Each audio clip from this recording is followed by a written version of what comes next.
as always, bring us some incredible NBA action. That's certainly what we have in store for us today. Hi, everyone. I'm Kevin Harlan with partners Clark Kellogg and Steve Kerr.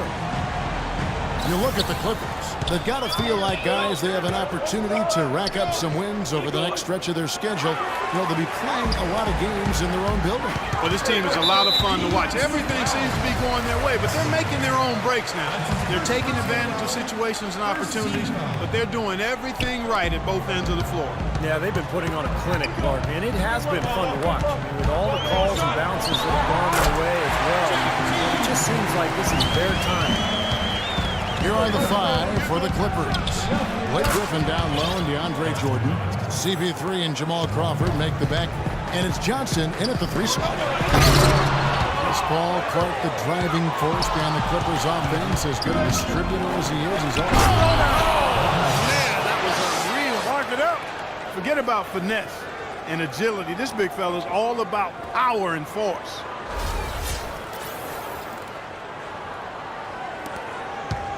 And for Atlanta, they come in off a good outing against Dallas. And they did just what you have to do as a road team, as they never allowed any momentum to build up against them. It seemed like every time they took a punch, they had a counter. You'll like this, Steve. Reverse spurtability, we call that. They had any defensive lapses, they immediately made up for it with some instant offense. Here is Korver, defended by Griffin. Teague dishes to Horford, and he makes it look easy, dunking it hard with one hand.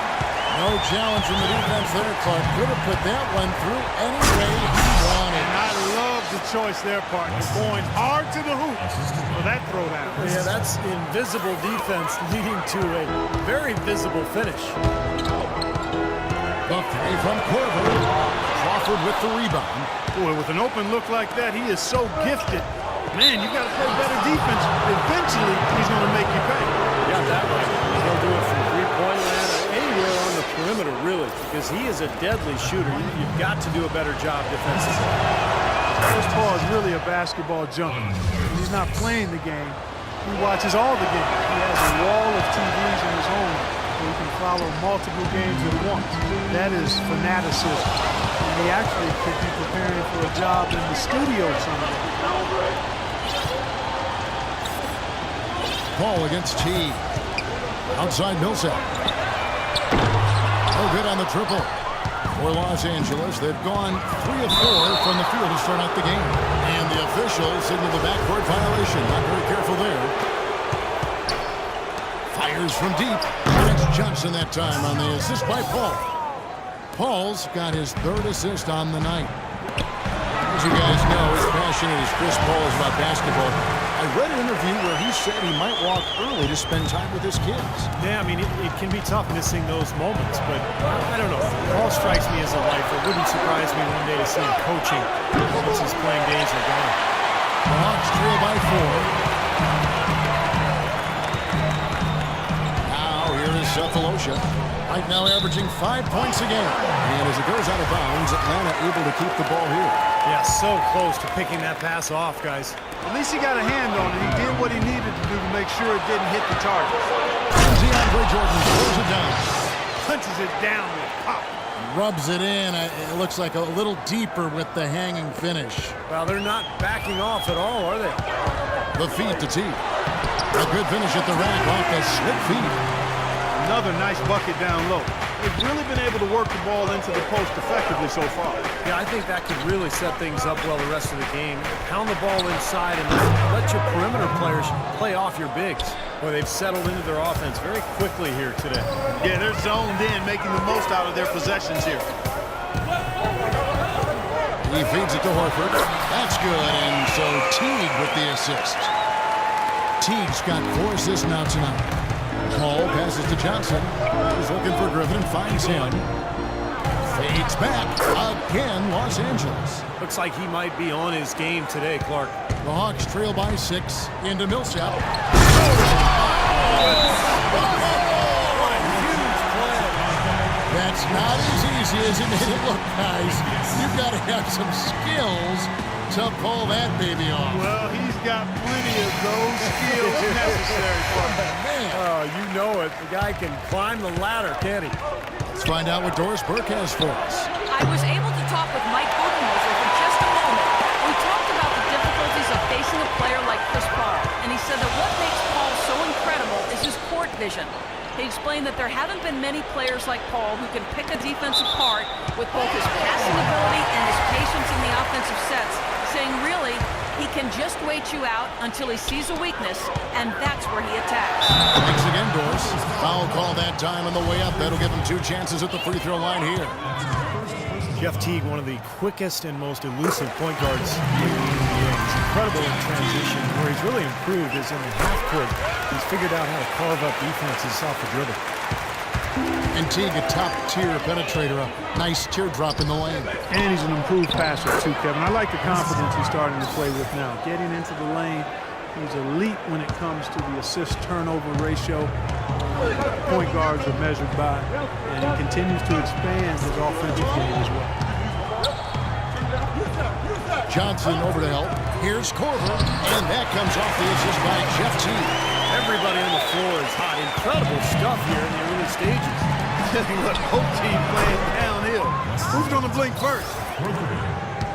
For the Los Angeles Clippers, they come in off a good outing against the Spurs in San Antonio. How about the box score from that game? The accuracy from the three-point line, just remarkable.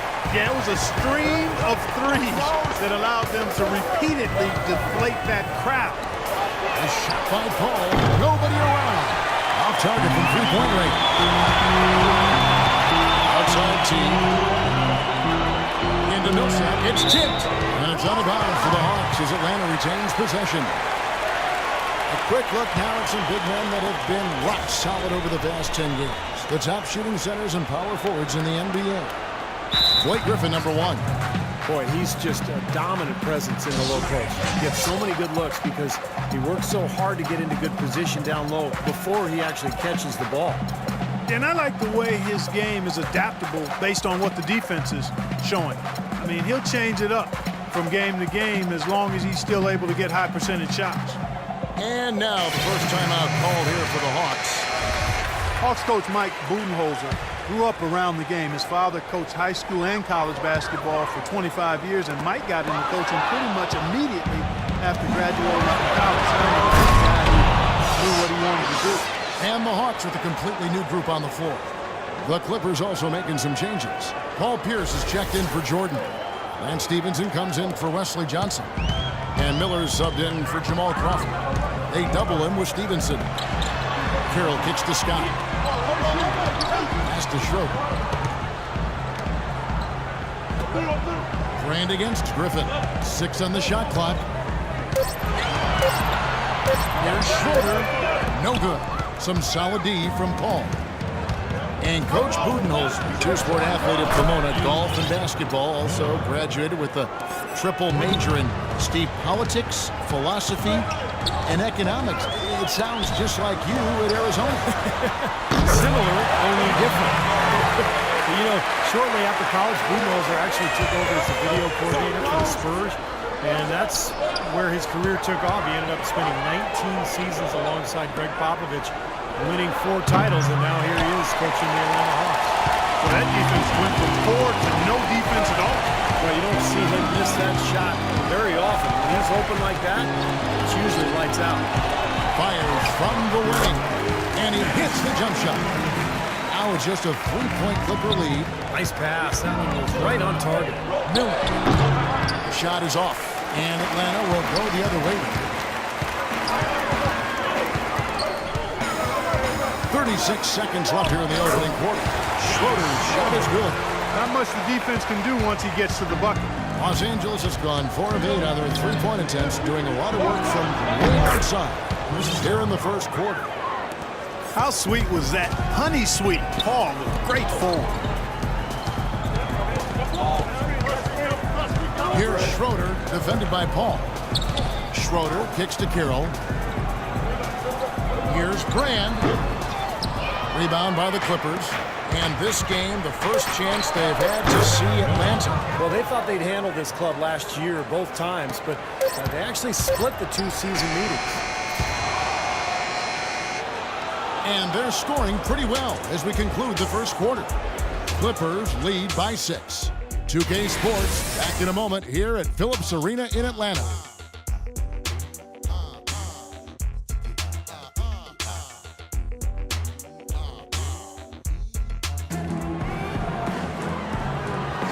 All right, the second quarter beginning in just a moment. And a moment here to take a look at the scoring breakdown for the Clippers. Boy, the three-point shot has really been dropping for him early on. Well, the other thing I like is defensively, they're causing turnovers, and that's allowing them to get into transition. And now let's check out the lineups courtesy of Gatorade, all fueled up and ready to go. Here's the second quarter of play. On the court for Atlanta, they've got Elton Brand. Dennis Schroeder is out there with Kent Bazemore. Then there's Scott, and it's Gill in at the small forward. They had a defender draped all over him. Not really the best shot there. Well, not the shot you hope for when you're well contested like that. And Paul gets it to go in. Boy, nice bucket. They're really playing intelligently here. And even though the lead's not large, they've definitely got the upper hand. Kicks to Gary. He's looking for Horford and finds him. There's the bucket. Good. Horford's got 10. Seems like they're on their heels every time defensively because the ball continues to go into the post. Well, if they don't pick up the aggression, things are only going to get worse. Defensively, they're really scattered right now, giving up so many open looks from the three-point line. Yeah, they are splashing. Their last three buckets have all come from behind the arc. I've really appreciated their activity in the post today. I mean, their movement down low has been great. Yeah, ball movement, player moves, generating a lot of easy opportunities for themselves down there. You know, for a player whose star shines as brightly as Blake Griffin, Steve, it seems there are a lot of naysayers regarding his game, although I think you and I would agree he expanded his game, certainly this past year. Well, I can tell you this, I am not one of those naysayers because I think Blake Griffin was the third best player in the NBA last year. The offensive expansion to his game, the post-game, the passing, the ball handling in transition. I mean, he is an amazing player, and has gotten better and better every year. And let's now go to the sideline. We'll catch up here with Doris Burke. Doris? Well, Kevin, when Doc Rivers came to the Clippers, he wanted to shift their image from a Showtime team to a true contender.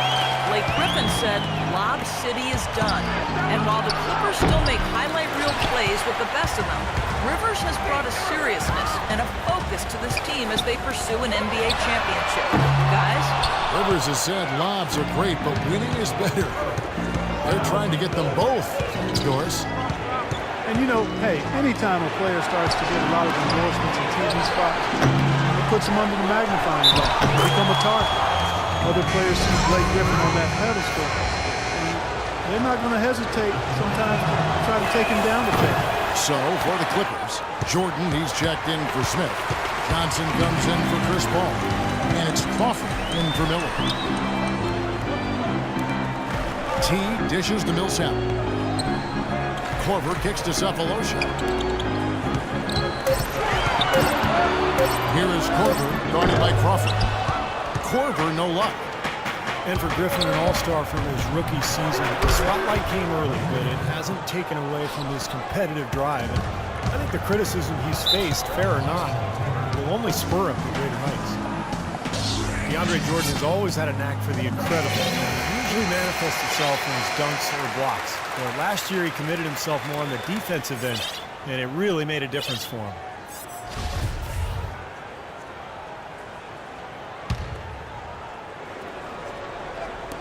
On defense, the Clippers.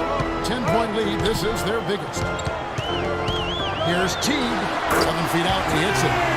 Teague's got his third basket of the night right there.